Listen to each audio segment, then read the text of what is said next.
Bismillah, Assalamualaikum warahmatullahi wabarakatuh.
Innal hamdalillah nahmaduhu wa nasta'inuhu wa nastaghfiruh wa na'udzu billahi min shururi anfusina wa min sayyiati a'malina. Man yahdihillahu fala mudilla lahu wa man yudlilhu fala hadiya lahu. Asyhadu an la ilaha illallah wahdahu la syarika lahu wa asyhadu anna Muhammadan abduhu wa rasuluh. Ya ayyuhalladzina amanu taqullaha haqqa tuqatih wa la tamutunna illa wa antum muslimun. Ya ayyuhan nasu taqu rabbakum alladzi khalaqakum min nafsin wahidah wa khalaqa minha zawjaha wa batha minhuma rijalan katsiran wa nisaa'a wattaqullaha alladzi tasaaluna bihi wal arham innallaha kana 'alaykum raqiba. Fa inna asdaqal hadits kitabullah wa khairal hadi hadi Muhammadin sallallahu alaihi wasallam wa syarrul umuri muhdatsatuha wa kullu muhdatsatin bid'ah wa kullu bid'atin dhalalah wa kullu dhalalatin fil nar. Amma ba'd. Hadirin jamaah salat Jumat rahimakumullah. Marilah senantiasa kita bertakwa kepada Allah sebagaimana diperintahkan kepada kita seluruh kaum muslimin. Ketahuilah wahai saudara-saudaraku, takwa adalah sebuah kata yang sangat ringan dan mudah diucapkan.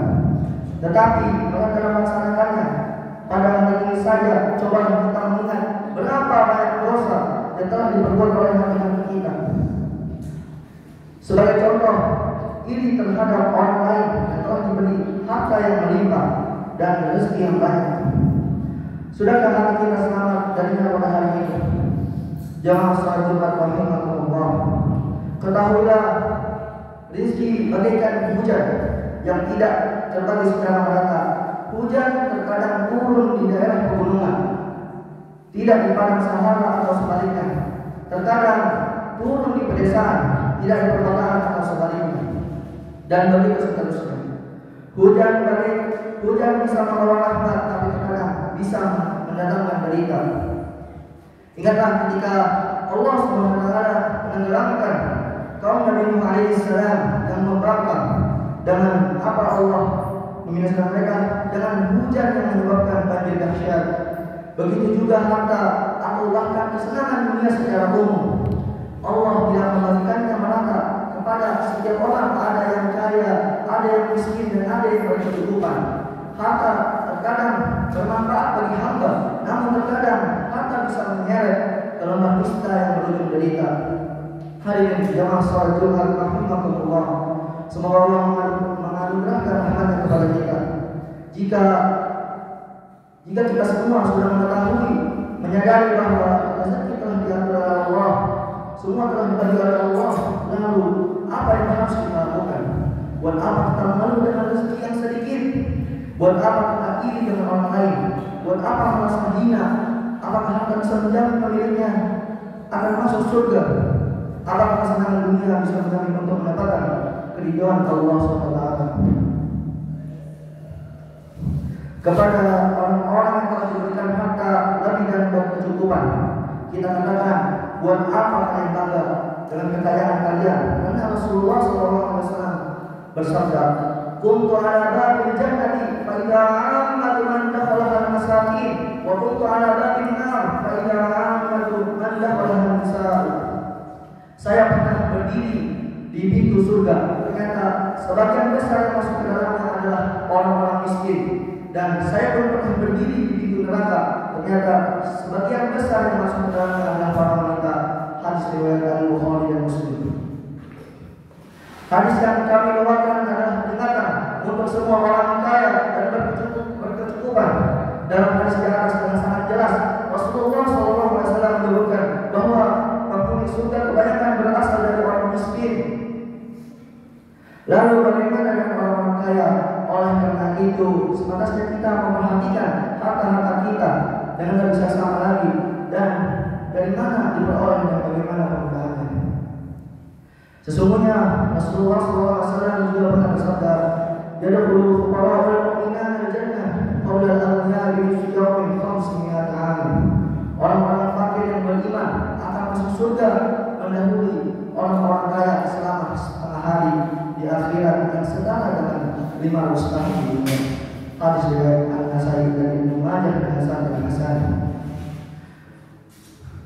Suatu ketika sesaat setelah membaca ayat Al-Haakumut Takatsur, bermegah-megahan telah melahirkan kamu, Rasulullah SAW bersabda, Yaqulu ibnu Adam, mali qala wa hal laka ya ibnu Adam min malika illa ma akalta fa afaita aw labista fa ablaita aw tasaddaqta fa amdaita. Seorang anak Adam berkata, hartaku, Allah pun berfirman, wahai anak Adam, tidaklah engkau mendapatkan sesuatu apapun dari hartamu kecuali apa-apa yang kau makan, kemudian engkau buang, serta apa-apa yang kau makan, kemudian engkau menjadikan lusuh, atau apa-apa yang kau sedangkan, kemudian engkau kekalkan. Orang kaya bisa saja memberi makanan yang sangat mahal sampai 100 porsi atau lebih, tetapi apakah dia sanggup menghabiskan semuanya dalam satu waktu? Tentu tidak. Orang kaya bisa saja membeli pakaian yang sangat mahal sampai 1000 jenis pakaian atau lebih, tetapi apakah dia bisa memakainya semua dalam satu waktu? Tentu tidak. Harta yang banyak ketika pemiliknya wafat, apakah akan dibawa mati pula? Tidak. Harta tersebut akan menjadi hak ahli warisnya. Jadi apa yang sebenarnya yang cari di dunia ini? Apakah ketenaran? Apakah pujian? Apakah kedudukan dunia? Subhanallah. Sungguh hina jika yang menjadi tujuan hidup adalah hal-hal tersebut. Bersedekahlah, berinfaklah di jalan Allah, bukakanlah pintu-pintu kebaikan untuk orang lain.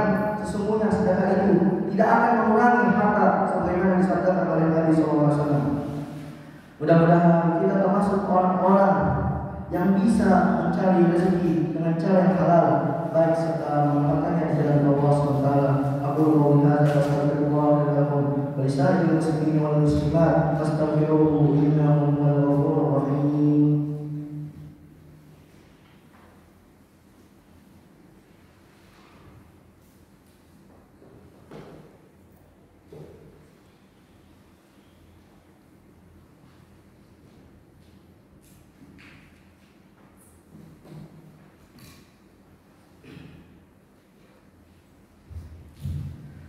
Alhamdulillah wa kafa wassalatu wassalamu ala nabiyil mustafa wa ala alihi wa sahbihi wa mawala amma ba'd. Rasulullah sallallahu alaihi wasallam bersabda, "Fa wallahi mal faqra akhsha 'alaikum walakinni akhsha an tursata 'alaikum ad-dunya kama musibat 'ala man qawlakum fatanafasuha kama tanafasuha wa tuhlikakum kama ahlakatkum." Demi Allah, bukanlah kemiskinan yang saya takutkan kepada kalian, akan tetapi yang saya takutkan kepada kalian adalah dunia dilimpahkan kepada kalian sebagaimana telah dilimpahkan kepada orang-orang sebelum kalian, sehingga kalian berlomba-lomba mengejarnya sebagaimana mereka berlomba-lomba mengejarnya, dan dunia akan menghancurkan kalian sebagaimana dia telah menghancurkan mereka. Hadis riwayat Al-Bukhari dan Muslim. Hadis yang saya bacakan tadi menjelaskan bahwa Nabi SAW tidak terlalu mengkhawatirkan jika umat miskin. Justru yang beliau takutkan adalah keadaan umatnya yang berlomba-lomba mengejar dunia sehingga melahirkan mereka di akhirat. Setelah kami mendengar hadis Rasulullah SAW, ini semestinya kita mau mengaca diri dan menilai diri kita sejujurnya. Adakah kita yang saat ini sedang berkumpul di rumah Allah termasuk orang-orang yang dilahirkan oleh keindahan dunia yang menipu ini? Kekayaan apa yang sebenarnya harus kita miliki? Coba perhatikan hadis yang saya bacakan. Laisal ghina an kathratil 'abdi walakinna ghina minan nafsi. Bukanlah yang dinamakan kekayaan itu dengan banyak barang, akan tetapi kekayaan yang sesungguhnya adalah kekayaan jiwa atau hati. Hadis yang disebutkan menjelaskan bahwa kekayaan hakiki adalah kekayaan hati yang dimiliki oleh seorang mukmin, yaitu rasa puas dan ridho, bersyukur atas apa yang telah diberikan oleh Allah SWT. Inilah yang dinamakan dengan qanaah. Rasulullah SAW diberikan rasa qanaah yang sangat tinggi. Jika kita menginginkan dunia, maka dunia tidak akan pernah ada habisnya. Jika seseorang memiliki satu gunung emas, niscaya dia akan menginginkan 2 gunung atau lebih banyak lagi. Sampai kapan orang-orang yang mengejar dunia akan puas? Mereka tidak akan pernah puas kecuali kalau mulut-mulut mereka sudah dipenuhi dengan tanah. Maksudnya kematian telah berjemput. Dunia bukan tujuan hidup kita. Oleh karena itu marilah kita fokuskan diri kita untuk benar-benar beribadah kepada Allah dan mengisi sisa-sisa hari kita dengan takwa kepada Allah. Hadirin jemaah salat Jumat rahimahumullah. Inilah beberapa nasihat yang bisa saya sampaikan pada khutbah Jumat kali ini. Mudah-mudahan khutbah yang singkat ini bisa bermanfaat. Allahumma shalli ala Muhammad wa ala ali Muhammad kama shallaita ala Ibrahim wa ala ali Ibrahim innaka Hamidum Majid. Allahumma barik ala Muhammad wa ala ali Muhammad kama barakta ala Ibrahim wa ala ali Ibrahim innaka Hamidum Majid. Allahumma ighfir lil muslimina wal muslimat wal mu'minina wal mu'minat al-ahya'i minhum wal amwat. Rabbana la tu'akhidna in nasina aw akhtana. Rabbana wa la tuhammilna ma la taqata lana bihi wa'fu 'anna waghfir lana anta maulana fansurna